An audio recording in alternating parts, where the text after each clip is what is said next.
জিনের উপদ্রব থেকে আল্লাহ আপনাকে হেফাজত করবে, জাদু বান টোনা থেকে আল্লাহ হেফাজত করবে, ব্ল্যাক ম্যাজিক থেকে আল্লাহ আপনাকে হেফাজত করবে।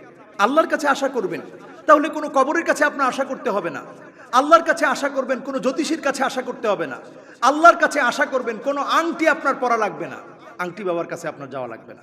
আল্লাহর কাছে আশা করবেন, কোনো তাবিজ আপনার গলায় দিতে হবে না, কারণ আপনি তো আয়াতুল কুরসি পড়বেন আল্লাহর কাছে আশা করে।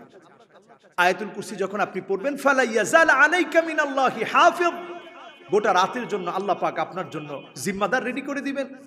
ফজরের পরে যখন আপনি 3 বার সূরা ইখলাস পড়বেন, 3 বার সূরা ফালাক পড়বেন, 3 বার সূরা নাস পড়বেন, জিনের উপদ্রব থেকে আল্লাহ আপনাকে হেফাজত করবে, জাদু বান টোনা থেকে আল্লাহ হেফাজত করবে, ব্ল্যাক ম্যাজিক থেকে আল্লাহ আপনাকে হেফাজত করবে।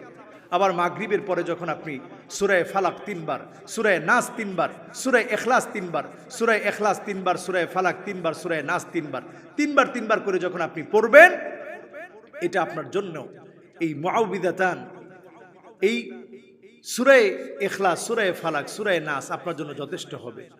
লাবিদ বিন আসাম নামে ইহুদি যখন রাসূল করিম সাল্লাল্লাহু আলাইহি ওয়াসাল্লামকে যখন জাদু করেছিল, এই সূরা ফালাক আর সূরা নাস পড়ে ফু দেওয়ার পরে জাদু পণ্ড হয়ে গিয়েছিল।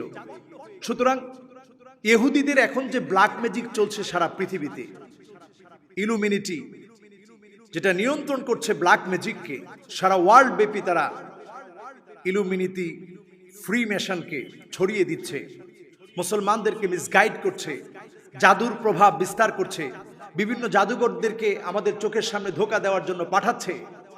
এই যে নানা ধরনের কর্মকাণ্ড আজকে ইহুদিরা করছে দাজ্জালের চক্রান্ত বাস্তবায়ন করার জন্য, এই চক্রান্তের পিছনে আমাদের কাজ হবে শুক্রবারে আমরা সূরা কাহফ তেলাওয়াত করব। সূরা কাহফ যারা পড়বে, নবীজি সাল্লাল্লাহু আলাইহি সাল্লাম বলছেন, আদা আলাহু মিনান নূরি মা বাইনাল জুমআতাইন, এক জুমা থেকে আরেক জুমা পর্যন্ত আল্লাহ পাক এই একটি সপ্তাহ আপনার জন্য আলোকিত বানিয়ে দিবে। সুবহানাল্লাহ বিহামদি।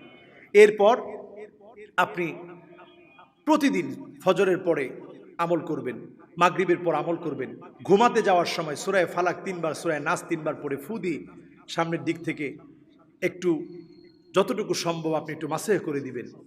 এইভাবে করে আপনি ঘুমাতে যাবেন ইনশাআল্লাহ। এই ঘুম যদি আপনার আমার জীবনের শেষ ঘুম হয়, আল্লাহর আদালতে আপনি একটা নেককার মানুষ হিসেবে উঠবেন। আপনার নেকটা কেমন ছিল, আপনি আগেও আল্লাহ পাকের ইবাদত বন্দেগীতে সময় কাটিয়েছেন।